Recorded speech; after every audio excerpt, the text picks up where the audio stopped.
Bismillahirrahmanirrahim. Assalamualaikum warahmatullahi wabarakatuh. Ketemu lagi di channel YouTube Yuniati Dosen. Pada kesempatan ini, Ibu akan melanjutkan video pembelajaran untuk kali ini adalah mengenai PPH pasal 4 ayat 2. Baik, di sini Ibu akan share terlebih dahulu untuk materinya. Sebagai informasi, untuk video pembelajaran terkait dengan PPH pasal 4 ayat 2 nanti akan di-share dalam beberapa link video ya. Jadi Anda bisa simak kelanjutannya setelah video yang pertama ini. Baik, yang pertama terkait dengan PPH pasal 4 ayat 2 di sini kita ke dasar hukumnya. Di sini tentunya berdasarkan Undang-Undang PPH nomor 36 tahun 2008, kemudian juga ada beberapa perubahan diatur di dalam Undang-Undang HPP, Undang-Undang Harmonisasi Peraturan Perpajakan tahun 2021.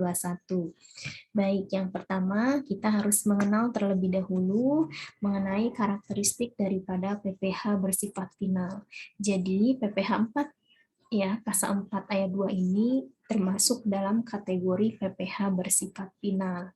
Nah, karakteristiknya bagaimana? Yang pertama adalah tidak digabungkan dengan penghasilan yang dikenakan pajak dengan tarif umum. Kemudian terkait dengan biaya yang terkait dengan usaha mendapatkan, menagih, dan memelihara 3M, penghasilan yang dikenakan PPH bersifat final tersebut tidak dapat dikurangkan dalam menghitung penghasilan kena pajak. Jadi tadi kalau yang penghasilan bersifat final dengan tidak final itu tidak bisa digabungkan perhitungan pajaknya. Jadi yang bisa diperhitungkan perpajakannya itu adalah untuk tahunan ya, itulah yang bersifat tidak final. Kemudian kalau penghasilan atau pendapatan yang bersifat final juga tidak dapat diperhitungkan, maka biaya yang terkaitnya juga tidak dapat dikurangkan, sehingga tidak bisa menjadi pengurang ya dalam perhitungan pajak tahunan yang dengan tarif umum. Ya, sehingga kalau misalkan dia masuk dalam laporan keuangan komersial, di situ ada beban atau biaya yang ternyata adalah biaya dari penghasilan yang bersifat final, maka ini akan dilakukan koreksi fiskal. Kemudian karakteristik selanjutnya adalah tarif pajaknya tersendiri atau khusus. Jadi dia tidak sama dengan tarif pajak yang lain. Kemudian PPH tidak dapat dikreditkan dengan PPH terutang yang dihitung dengan tarif umum. Misalkan kita mendapatkan penghasilan yang bersifat final, contohnya atas sewa tanah dan bangunan. Nah, kita akan mendapatkan bukti potong pajak. Nah, atas bukti potong pajak tersebut itu tidak dapat dikreditkan sebagai pengurang pajak tahunan kita. Kita lanjutkan tadi dari karakteristik daripada PPH yang bersifat final. Jadi terkait dengan PPH tidak dapat dikreditkan di sini, tentunya kalau kita mendapatkan bukti potong atas penghasilan yang bersifat final tadi, itu kita tidak bisa mengkreditkan atau tidak bisa menjadi pengurang pajak dengan tarif umum ya, dengan di dalam SPT tahunan kita. Kemudian pada umumnya pemenuhan kewajiban pajaknya itu melalui pemotongan atau pemungutan pajak oleh pihak lain. Namun ada juga jenis PPH final yang dibayar sendiri. Contohnya misalkan nanti atas transaksi atas sewa tanah dan bangunan. Nah, ini jika tidak dipotong atau tidak dipungut oleh lawan transaksi kita, maka kita sebagai penerima penghasilan wajib untuk setor sendiri atau membayar sendiri atas PPH pasal 4 ayat 2 tersebut yang sebesar 10%. Nah, selanjutnya karakteristik dari PPH bersifat final ini adalah apabila penghasilan yang dikenakan PPH bersifat final adalah penghasilan dari usaha. Maka PPH bersifat final ini tetap dikenakan walaupun wajib pajak menderita kerugian usaha. Gitu ya. Jadi ini adalah karakteristik PPH bersifat final. Nah, selanjutnya adalah mengenai pertimbangan ya, pertimbangan dikenakannya PPh bersifat final. Yang pertama adalah perlu adanya dorongan perkembangan investasi dan tabungan masyarakat. Kemudian adanya kesederhanaan dalam pemungutan pajak. Kemudian pertimbangan yang selanjutnya adalah berkurangnya beban administrasi bagi WP maupun DJP. Kemudian pemerataan dalam pengenaan pajaknya. Kemudian memperhatikan perkembangan ekonomi dan moneter. Nah, di sini terkait dengan objek PPh final. Nah, yang pertama adalah penghasilan tertentu ya sesuai dengan pasal 4 ayat 2 Undang-Undang PPh ya, Undang-Undang Nomor 36 Tahun 2008. Nah, kemudian yang kedua itu adalah objek PPh final ini dividen yang diterima oleh WPOP DN, jadi wajib pajak orang pribadi dalam negeri yang pengenaan pajaknya bersifat final. Nah, ini sesuai dengan pasal 17 ya, ayat 2C dan 2D Undang-Undang PPh. Kemudian yang ketiga, penghasilan bagi WP tertentu yang penghasilan netonya dihitung dengan norma perhitungan. Ini khusus NPK sesuai dengan pasal 15 Undang-Undang PPh. Kemudian yang keempat adalah penghasilan berupa selisih lebih revaluasi aktiva. Tetap ya, yang pengenaannya pajaknya bersifat final. Nah, ini sesuai dengan pasal 19 Undang-Undang PPh. Kemudian yang kelima adalah penghasilan yang pengenaan pajaknya bersifat final sesuai dengan pasal 21 Undang-Undang PPh. Ya, kemudian penghasilan yang pengenaan pajaknya bersifat final sesuai dengan pasal 22 Undang-Undang PPh. Kemudian penghasilan yang pengenaan pajaknya bersifat final sesuai dengan pasal 8 ayat 1 Undang-Undang PPh. Nah, terkait dengan penghasilan tertentu yang dikenakan PPh final sesuai pasal 4 ayat 2 Undang-Undang PPh, ini juga ada beberapa ya, diantaranya adalah berdasarkan PP 34 ya 2016 ini diatur atau mengatur mengenai penghasilan dari pengalihan hak atas tanah dan bangunan. Ya, jadi selain diatur dalam PPh pasal 4 ayat 2, objek yang bersifat final ini juga diatur di dalam peraturan pemerintah ya, peraturan terkait atau peraturan lain. Nah, itu salah satunya di PP 34 2016. Kemudian PP 79 2010 ya. Ini terkait dengan penghasilan WP KKS dari pengalihan interest. Kemudian juga di dalam PP 495 ini terkait dengan penghasilan perusahaan modal venture dari transaksi penjualan saham atau pengalihan penyertaan modal pada perusahaan pasangan usahanya. Kemudian PP 51 2008 sesuai dengan PP 40 2009 ini tentang penghasilan dari usaha jasa konstruksi. Kemudian juga ada PP 79 2010 sesuai dengan PP 27 2017. Ini penghasilan WP K3S berupa uplit atau imbalan lain yang sejenis. Nanti Anda bisa download ya mengenai peraturan pemerintah ini. Kemudian PP 34 2017 ini terkait dengan PPh atas penghasilan dari persewaan tanah dan atau bangunan. Jadi selain diatur di dalam PPh pasal 4 ayat 2 Undang-Undang PPh. Kemudian juga ada PP 23 2018. Nah, ini yang sekarang juga masih berlaku ya, penghasilan dari usaha yang diterima atau diperoleh wajib pajak yang memiliki peredaran bruto tertentu ya, yang tarifnya adalah 0,5%. Jadi PP 23 2018 itu yang sebelumnya itu adalah PP 46 tahun 2013 yaitu tarif 1% ya. Kemudian menjadi atau berubah ke PP 23 2018. Oke, selanjutnya adalah di sini penghasilan tertentu yang dikenakan PPh final sesuai PPh pasal 4 ayat 2 juga ada terkait dengan hadiah undian ya. Hadiah undian ini diatur di dalam PP 132/2000 ya.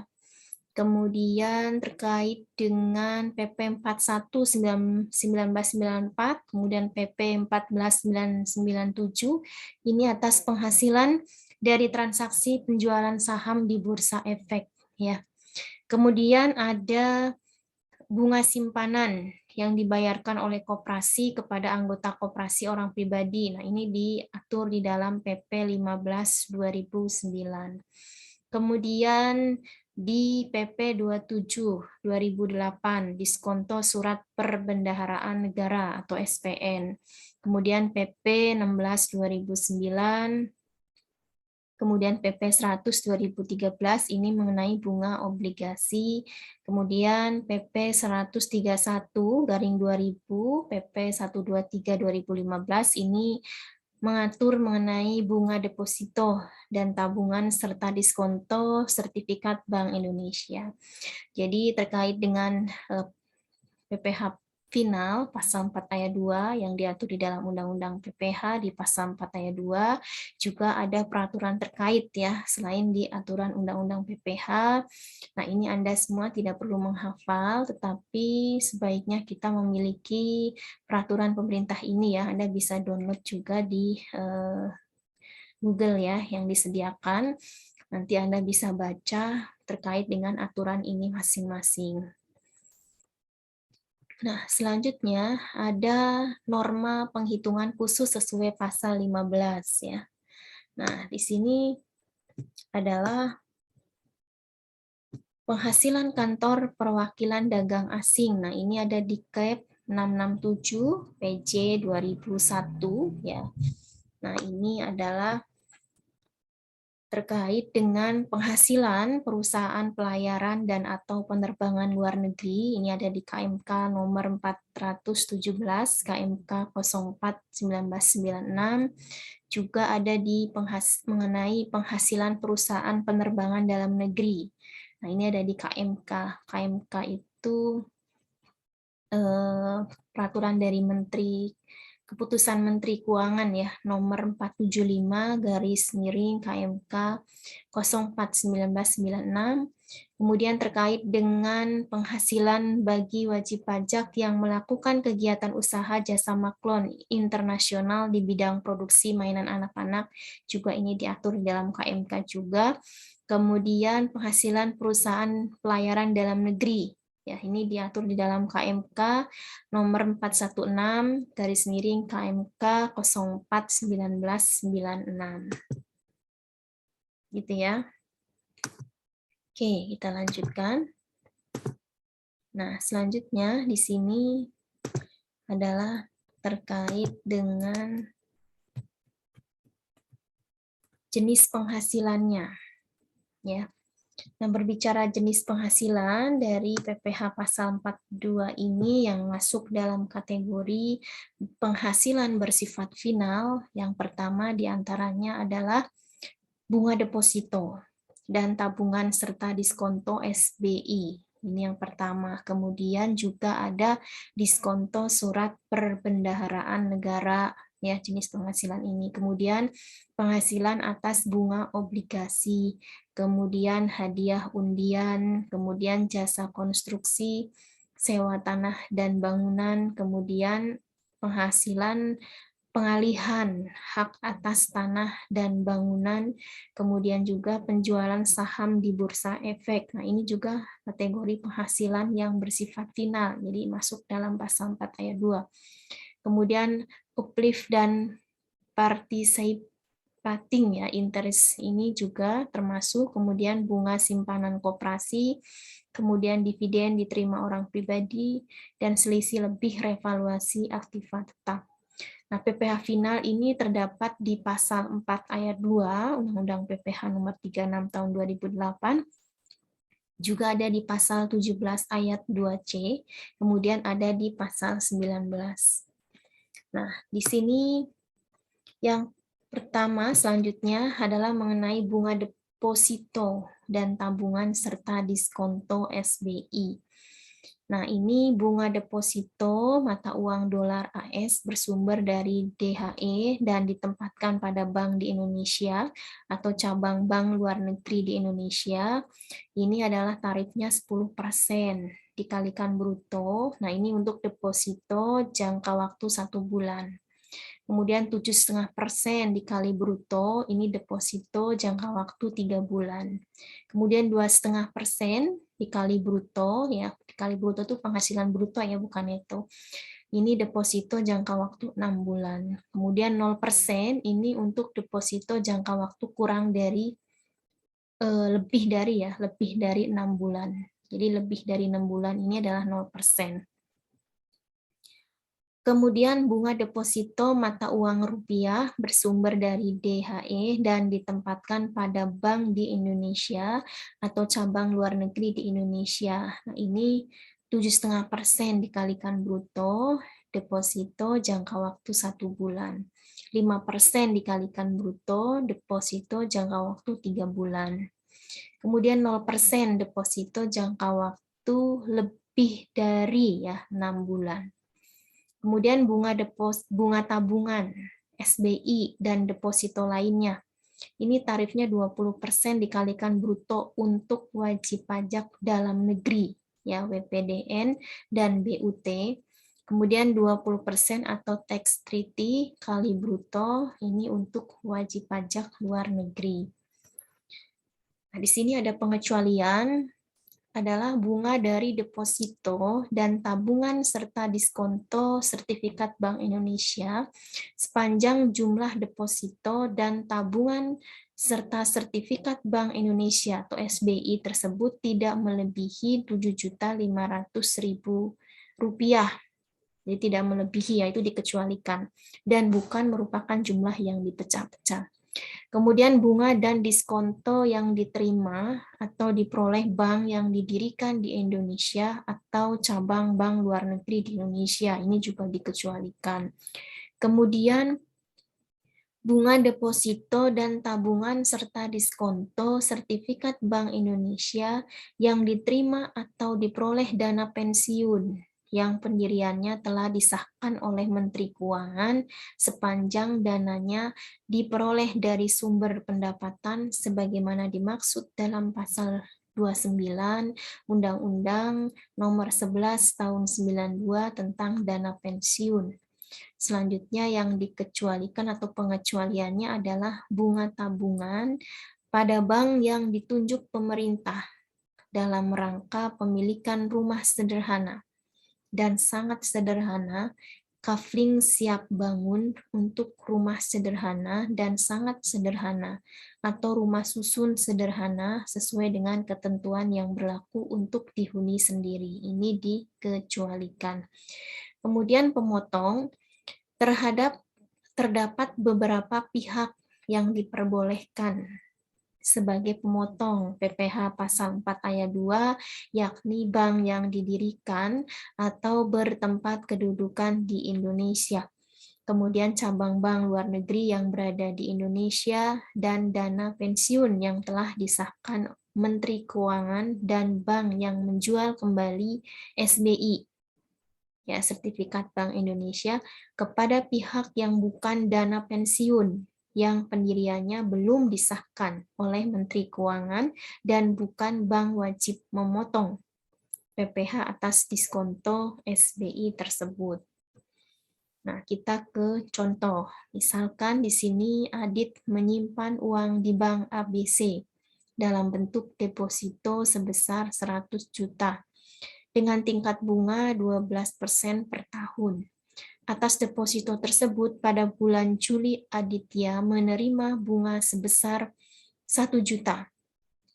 Berapa besaran pajak yang harus dibayarkan atas bunga deposito Adit pada bulan Juli? Nah, ini Anda bisa lihat. Ini sudah diketahui ya nilai bunganya ya 1 juta. Jadi pengenaan pajaknya dari bunganya ya, bukan dari nilai depositonya. Nah, di sini 20% tarifnya ya, 20% dikalikan dengan 1 juta, sehingga PPh pasal 4 ayat 2-nya adalah 200.000 dan ini bersifat final. Nah, di dalam pengisian SPT di sini Anda bisa lihat di situ, ini kan deposito ya. Nah, di sini ada pilihan ya. Jadi kita mengisi bukti potong pajaknya, ya ini NPWP-nya, adit ya, misalkan dengan NPWP sekian, alamat sekian, deposito berjangka, nah rupiah, ini jumlah brutonya adalah 1 juta, tarifnya 20%, PPh yang dipotong adalah 200.000. Nah ini dalam negeri atau LN ya, DN. Kemudian ini daftar bukti potongnya. Bunga deposito atau tabungan ya yang ditempatkan di dalam negeri, ini nilai objeknya adalah 1 juta, kemudian PPh yang dipotong adalah 200.000. Nah, ini nanti di SPT Induk ya. Di SPT Induk PPh pasal 4 ayat 2 nanti muncul di bunga deposito atau tabungan ya dengan kode KAP dan KJS-nya ya. Kode pembayarannya ini adalah 41128404. Jadi saat kita membuat ID billing untuk pembayaran pajak senilai 200.000, kode KAP dan KJS-nya ini. Ya, jadi nilai objek pajaknya 1 juta, kemudian tarifnya 20%, PPh yang dipotong adalah 200.000. Nah, ini kita isi ya, SSB-nya berapa lembar, kalau sudah dibayarkan 1 ya, daftar bukti potongnya ada 1, nah ini ditandatangani oleh pemotong pajak. Gitu ya, nah ini terkait dengan pengisian SPT-nya ya. Nah, sebagai informasi, berarti untuk batas pembayarannya adalah tanggal maksimal ya, tanggal 10 bulan berikutnya. Kemudian untuk pelaporannya maksimal tanggal 20 bulan berikutnya. Oke, kita lanjutkan di video yang selanjutnya, tentunya dengan topik masih di PPh pasal 4 ayat 2. Oke, nanti kita akan bahas mengenai surat perbendaharaan negara. Oke, wassalamualaikum warahmatullahi wabarakatuh.